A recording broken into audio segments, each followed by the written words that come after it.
ओम शांति। 11 जुलाई 2026 के ईश्वरीय महावाक्य पहले सुनते हैं। मुरली के मुख्य पॉइंट्स। बाबा ने कहा, तुमने प्रतिज्ञा की थी कि बाबा जब आप आएंगे तो हम आपकी ही श्रीमत पर चलेंगे। जबकि बाबा आए हुए हैं तो उनका मददगार बनना चाहिए। सारा दिन इसे ख्याल में रहना चाहिए कि हम बाबा की श्रीमत पर चल उनके साथ घर जाएंगे। फिर बाबा ने कहा, अब सबको वापस जाना है, इसलिए पुरुषार्थ कर पवित्र बनो और फिर सारे भारत को पवित्र बनाओ।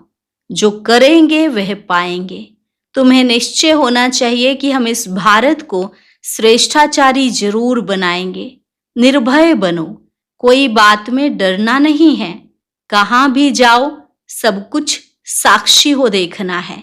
लास्ट में बाबा ने कहा, खुद ही अपनी परीक्षा लेनी है। देखना चाहिए हमारी कर्मेंद्रियां चलायमान तो नहीं होती। कर्मेंद्रियों में चलायमानी होना यह भी देह अभिमान है। भल मनसा में माया के तूफान आए परंतु कोई विकर्म नहीं होना चाहिए। और अब सुनते हैं महावाक्यों को विस्तार से। मुरली का सार। मीठे बच्चे, तुम्हें अपना चिंतन करना है, दूसरे का नहीं, क्योंकि ड्रामानुसार जो करेगा वह पाएगा। प्रश्न, त्रिकालदर्शी बनने से आत्मा को कौन सी स्मृति आई है? उत्तर, आत्मा को स्मृति आई, हम असुल मूल वतन के निवासी इस ड्रामा में पार्ट बजाने आए हैं। हमने मुख्य एक्टर बन 84 जन्मों का पार्ट बजाया। अभी बाप के सम्मुख हैं, फिर साथ में घर जाएंगे। पावन बनकर घर जाना है, फिर सुख धाम में आना है। यह सारा खेल भारत पर ही बना हुआ है। यह सारी स्मृति त्रिकालदर्शी बनने से आ गई। गीत, मरना तेरी गली में, जीना तेरी गली में। ओम शांति। यह गीत किसने गाया? बच्चों ने। क्या कहते हैं बच्चे? बाबा, अभी तो आपके गले का ही हार बनना है, यह शरीर तो यहाँ ही छोड़ देना है। बच्चे जानते हैं शांति धाम व निर्वाण धाम में बाप और हम बच्चे आत्माएं रहते हैं। अब बाप घड़ी घड़ी कहते हैं अपने को आत्मा निश्चय करो। तुम जानते हो हम आत्माएं बाप के साथ निर्वाण धाम में रहने वाले थे। फिर यह शरीर धारण कर 84 जन्मों का चक्र लगाया है। बच्चे जानते हैं हम बरोबर परम धाम के निवासी हैं। अब फिर बाबा आए हैं।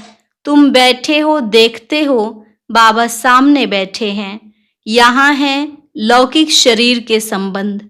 हम असुल आत्माएं थी, फिर लौकिक संबंध में सुख का और दुख का जीवन बिताया।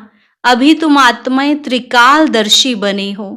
बाप भी तीनों कालों तीनों लोकों को जानने वाला है। तुम भी जानते हो नंबरवार पुरुषार्थ अनुसार पढ़ाई की याद तो रहनी चाहिए ना। अभी स्मृति आई है। बाबा ने समझाया है तुम मूल वतन में रहने वाले हो। अभी तुम बाप दादा द्वारा त्रिकालदर्शी बने हो। तुम जानते हो इस ड्रामा के हम मुख्य एक्टर्स हैं। सारे ड्रामा का नॉलेज तुम्हारी बुद्धि में अब है। स्मृति आई है, हम आधा कल्प सुख धाम में रहते हैं, वहां रावण होता नहीं।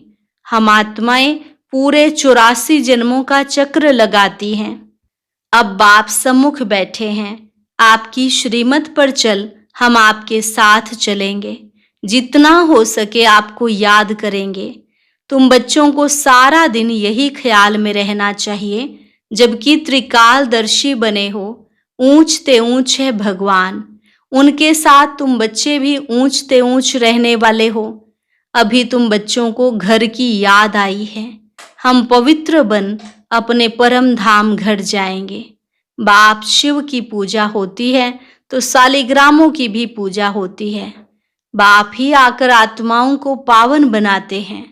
आत्माओं को पवित्र बनाने वाला एक ही बाप है और कोई बना न सके। अभी तुम सारे ड्रामा के खेल को जान चुके हो। समझते हो भारत पर ही खेल बना हुआ है। तो अब तुम बच्चों को बाप सम्मुख बैठ समझाते हैं। हर एक जीव की आत्मा जानती है बाबा ज्ञान का सागर है। उसको भक्ति मार्ग में बुलाते आए हैं और प्रतिज्ञा करते आए हैं, बाबा आप जब आएंगे तो जरूर हम आपकी मत पर चलेंगे। ये कोई लौकिक संबंध की बात नहीं। तुमको देही अभिमानी बन यह ख्याल रखना है कि हमको एक बेहद के बाप की श्रीमत पर चलना है, उनका ही मानना है। वह तो बहुत सहज समझाते हैं। तुम्हारा अब तीसरा ज्ञान का नेत्र खुल गया है। यह ज्ञान तुमको यहाँ है। मूल वतन में बाप और बच्चे रहते हैं, वहां यह किसको पता नहीं रहता। अभी तुम बच्चों को बाप अपना अंत देते हैं, वही ज्ञान का सागर है। और कोई सत्संगों में ऐसे नहीं कहेंगे कि बाबा हम आत्माओं को पढ़ाते हैं। यह तुम जानते हो। घड़ी घड़ी तुमको कहना पड़ता है देही अभिमानी बनो। आत्मा इस ड्रामा में एक्टर है, पार्ट बजाती है। हम आत्मा ने चोला लिया है, वह एक्टर्स कपड़े बदलते हैं। तुम आत्माएं निराकारी दुनिया से यहाँ आकर यह शरीर रूपी चोला लेती हो। वह सिर्फ अपने कपड़े बदलते हैं। हम आत्माओं को बाबा फिर से आकर राजयोग सिखला रहे हैं। अब तुम बच्चे समझते हो बाबा आया हुआ है तो जरूर हम बाबा के मददगार बनेंगे। पवित्र बन और सारे भारत को पवित्र बनाएंगे। हमको श्रीमत पर ही चलना है। श्रीमत कहती है बाप को याद करना है। जो करेंगे वह पाएंगे। सब तो नहीं आकर पुरुषार्थ करेंगे। जिन्होंने कल्प पहले पुरुषार्थ किया है वही करेंगे। अभी वापस जाना है, इसलिए पुरुषार्थ कर पवित्र जरूर बनना है। हम ऊपर मूल वतन में रहने वाले हैं। पहले पहले हम स्वर्ग में आए थे, फिर सीढ़ी नीचे उतरते आए। बाप समझाते भी भारतवासियों को हैं। भारत में ही आते हैं, याद भी भारत में ही करते हैं कि आकर हमें पावन बनाओ। शरीर धारण कर हमको श्रेष्ठ कर्म सिखलाओ। शरीर का नाम भी गाया हुआ है। यह भाग्यशाली रथ है। बाप भी कहते हैं मैं साधारण तन में प्रवेश करता हूँ। आगे भी कहा था तुम बच्चों को स्मृति आई है। बरोबर 5000 वर्ष पहले भी बाबा ने यही कहा था और कोई भी यह बात बता नहीं सकते हैं। बाप ही कहते हैं 5000 वर्ष पहले भी मैंने इस शरीर में आकर तुमको समझाया था। अब फिर तुम बच्चों को कहता हूँ आत्म अभिमानी बनो। जैसे नाटक वालों को मालूम रहता है ना हम कौन सा वस्त्र पहनकर क्या क्या पार्ट बजाते हैं, परंतु वह तो हैं देह अभिमानी। यह है बेहद की बात। देही अभिमानी बनना है। हम असुल आत्मा ही हैं। अभी हमारा पार्ट पूरा होता है। बाप सम्मुख बैठ सब कुछ तुमको समझाते हैं। यह भूल नहीं जाना है। माया कितने विघ्न डालती है। बाप समझाते हैं बच्चे तुमको कोई भी विकर्म नहीं करना है। मनसा तूफान भल बहुत आएंगे। अपनी परीक्षा लेनी है। हमारी कर्मेंद्रियां चलायमान तो नहीं होती हैं। हम काम को जीत सकते हैं। तुम्हारे लिए तो बहुत सहज है। हम आत्मा हैं, एक बाप के बच्चे हैं। बाप से ही योग लगाना है। कर्मेंद्रियों में चलायमानी होना यह भी देह अभिमान हुआ ना। तुमको कोई से भी डरना नहीं है, निर्भय बनना है। कभी भी कहाँ जाओ तो साक्षी हो देखना है। हम तो आत्मा हैं। इस खेल को तुम पूरा जान गए हो। ऊंचते ऊंच बाप है, यह बुद्धि में आया है। उनको बिंदी कहा जाता है। निराकारी दुनिया में आत्माओं का झाड़ है। बीज से झाड़ निकलता है, फिर नंबरवार पत्ते आते हैं। यह भी ऐसे हैं। ऊपर से नंबरवार आत्माएं आती हैं। आत्मा प्रवेश कैसे करती है, निकलती कैसे है, यह कोई देख न सके। अब बाप समझाते हैं तुम्हारी आत्मा पतित हो गई है, उनको पावन बनाओ। इन द्वारा बाप बैठ समझाते हैं। बात तो कर्मेंद्रियों से करते हैं ना। आत्मा बिंदी इसमें नहीं होती तो कर्मेंद्रियां कुछ कर नहीं सकती। इतनी छोटी बिंदी कितनी पावरफुल है, उनमें सारी नॉलेज है। बाप ज्ञान का सागर है जो तुमको बैठ समझाते हैं। उनमें सारा ज्ञान है, यह भी उनका पार्ट नूंधा हुआ है। तुम्हारी आत्मा में भी 84 जन्मों का पार्ट है। तुम दुख सुख का पार्ट बजाते हो, दुख में बहुत तकलीफ लेते हो। बाप कहते हैं मैं तो पुनर्जन्म में नहीं आता हूँ, तुम 84 जन्म लेते हो, मैं तो नहीं लेता हूँ। मैं आकर तुम बच्चों को सहज युक्ति बताता हूँ कि मुझे याद करो तो पावन बनेंगे। आधा कल्प तुम काम चिता पर बैठ तमो प्रधान बने हो। आत्माओं से ही बाप बात करते हैं। आत्मा के ऑर्गन्स पहले छोटे होते फिर बड़े होते हैं। आत्मा तो छोटी बड़ी होती नहीं, आत्मा ही कहती है हे पतित पावन आओ। आत्मा बाप को पुकारती है। बाप कहते हैं मैं कल्प कल्प आता हूँ तुम पतितों को पावन बनाने। अभी तुम जानते हो आत्मा कैसे आती जाती है। मनुष्य बहुत माथा मारते हैं, देखें आत्मा कैसे निकलती है, परंतु किसको पता नहीं पड़ता, क्योंकि यह है अति सूक्ष्म। छोटी सी आत्मा में कितना पार्ट है। जैसे बीज में सारा ज्ञान है, वह तो बीज है जड़। बड़ का झाड़ होता है, उसका बीज कितना छोटा, उनसे झाड़ कितना बड़ा लंबा निकलता है। कलकत्ते वाला बड़ का झाड़ कईयों ने देखा होगा, बहुत बड़ा झाड़ है। अब उनका फाउंडेशन सारा सड़ गया है, बाकी झाड़ खड़ा है। यह भी ऐसे है। देवता धर्म का फाउंडेशन है नहीं, झाड़ की भी अब जड़ी भूत अवस्था है। यह भी तुम जानते हो। तब तो गवर्नमेंट को भी कहते हो कि हम इतने समय में दुनिया को पावन बनाकर दिखाएंगे। मनुष्य इन बातों को समझते नहीं। तुमको तो निश्चय है कि हम इस भारत को श्रेष्ठाचारी जरूर बनाएंगे, तब तो भ्रष्टाचारी दुनिया का विनाश होगा। यह जो चाहते हैं शांति हो जाए, आत्मा पार्ट बजाते बजाते थक गई है, इसलिए पुकारते हैं हे शांति देवा। यह थोड़े ही समझते हैं कि आत्मा शांत स्वरूप है, परंतु यहाँ आत्मा को कर्मेंद्रियों द्वारा कर्म तो जरूर करना ही है। शांति दो कहते हैं, यह किसको पता नहीं है कि शांति धाम अलग है, सुख धाम अलग है। सुख धाम में बहुत थोड़े मनुष्य होते हैं, वह है ही पवित्र दुनिया।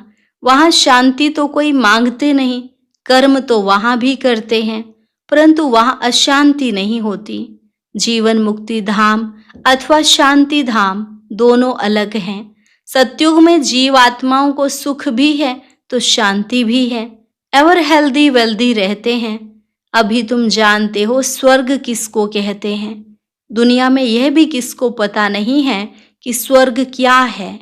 यह लक्ष्मी नारायण बच्चे हैं ना, इन बच्चों को भी सुख किसने दिया? कोई तो सुख देने वाला है ना। क्या इन्हों का फिर राज्य आने वाला है? स्वर्ग जरूर फिर रिपीट होगा। स्वर्ग में जब होंगे तो वहां ऐसे नहीं कहेंगे कि नर्क फिर से रिपीट करेंगे। अभी कहते हो पवित्रता सुख शांति की नई दुनिया फिर से रिपीट होगी। यह तो पुरानी दुनिया दुख धाम है, इनको आयरन एज कहा जाता है। नई दुनिया भी तो थी ना, उनको स्वर्ग कहते हैं। यह ज्ञान तुम्हारी बुद्धि में ठहरा हुआ है। बरोबर हम फिर से देवी देवता बन रहे हैं। तुम्हारी एम ऑब्जेक्ट ही यह है। हम फिर से स्वर्ग की बादशाही लेते हैं। बेहद के बाप से वर्षा जरूर पाएंगे। यह अच्छी रीति याद करना है। हम आत्माएं वहां रहती हैं, फिर हम यहाँ आए हैं पार्ट बजाने। अब स्मृति मिली है 84 जन्म कैसे लेते हैं। बाप समझाते भी तुम ब्रह्मा मुख वंशावली ब्राह्मणों को हैं। ब्राह्मण बनने बिगर, प्रजापिता ब्रह्मा का बच्चा बनने बिगर शिव बाबा से वर्षा कैसे लेंगे? प्रजापिता ब्रह्मा तो मशहूर है ना। ब्रह्मा द्वारा नई दुनिया की स्थापना करते हैं, तो नई दुनिया का राज्य भी जरूर उन्हों को मिला होगा। 5000 वर्ष पहले भी ब्रह्मा द्वारा विष्णुपुरी की स्थापना की थी, अब फिर रिपीट होगा। उसके लिए तुम तैयारी कर रहे हो। कई बच्चे पूछते हैं ड्रामा को बड़ा माने और पुरुषार्थ को बड़ा माने। समझाया जाता है पुरुषार्थ तो जरूर करना ही है, पुरुषार्थ बिगर प्रारब्ध कैसे मिलेगी, पूरा पुरुषार्थ करना है। कोई अच्छी रीति पुरुषार्थ करते हैं तो समझाया जाता है ड्रामानुसार इनका पुरुषार्थ अच्छा चलता है, पद भी अच्छा पाएंगे। उनका पुरुषार्थ बहुत तीव्र चलता है, फिर चलते चलते कोई का कम पद भी हो जाता है।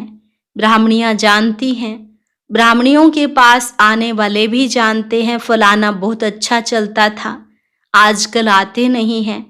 कहते हैं हमारी बुद्धि में पता नहीं क्यों नहीं बैठता है, बाबा को हम याद ही नहीं कर सकते हैं, बस हम नहीं चल सकेंगे, बड़ी मंजिल है, ऐसे ऐसे लिख देते हैं। मूल बात है ही निर्विकारी बनना, विकारों को छोड़ना बड़ा मुश्किल है। तुम जानते हो ड्रामानुसार कल्प पहले मिसल इनकी ऐसी अवस्था चली आ रही है। अच्छा, मीठे मीठे सिकिलधे बच्चों प्रति मात पिता बाप दादा का याद प्यार और गुड मॉर्निंग। रूहानी बाप की रूहानी बच्चों को नमस्ते, रूहानी बच्चों की रूहानी बाप दादा को नमस्ते नमस्ते, गुड मॉर्निंग, शुक्रिया बाबा शुक्रिया। धारणा के लिए मुख्य सार, पहली पॉइंट, इस बेहद के खेल को साक्षी हो देखना है, कोई से भी डरना नहीं है। निर्भय बनने के लिए मैं आत्मा हूं, यह पाठ पक्का करना है। दूसरी पॉइंट, अपनी जांच करके स्वयं की परीक्षा लेनी है कि कोई भी कर्मेंद्री चलायमान तो नहीं होती है, काम विकार पर विजय पाई है, देही अभिमानी कहाँ तक बने हैं। वरदान, एक बाप की स्मृति से सच्चे सुहाग का अनुभव करने वाले भाग्यवान आत्मा भव। एक बाप की स्मृति से सच्चे सुहाग का अनुभव करने वाले भाग्यवान आत्मा भव, जो किसी भी आत्मा के बोल सुनते हुए नहीं सुनते, किसी अन्य आत्मा की स्मृति संकल्प व स्वप्न में भी नहीं लाते, अर्थात किसी भी देहधारी के झुकाव में नहीं आते। एक बाप दूसरा न कोई इस स्मृति में रहते हैं, उन्हें अविनाशी सुहाग का तिलक लग जाता है। ऐसे सच्चे सुहाग वाले ही भाग्यवान हैं। स्लोगन, अपनी श्रेष्ठ स्थिति बनानी है तो अंतर्मुख बन, फिर बाह्य मुखता में आओ। अपनी श्रेष्ठ स्थिति बनानी है तो अंतर्मुखी बन, फिर बाह्य मुखता में आओ। अव्यक्त इशारे ज्वाला स्वरूप स्थिति में रह शक्तिशाली याद का अनुभव करो। जैसे अग्नि में कोई भी चीज डालो तो नाम रूप गुण सब बदल जाता है, ऐसे जब बाप के याद के लग्न की अग्नि में पड़ते हो तो परिवर्तन हो जाते हो। मनुष्य से ब्राह्मण बन जाते, फिर ब्राह्मण से फरिश्ता सो देवता बन जाते। लग्न की अग्नि से ऐसा परिवर्तन होता है जो अपनापन कुछ भी नहीं रहता, इसलिए याद को ही ज्वाला रूप कहा है। अच्छा, आज का अव्यक्त ज्ञान मोती सुनने के लिए ऊपर दिए गए बॉक्स पर क्लिक करें। अगर बॉक्स दिखाई नहीं दे रहा है तो ऊपर जो कॉर्नर में शो लिखा हुआ है उस पर क्लिक करें।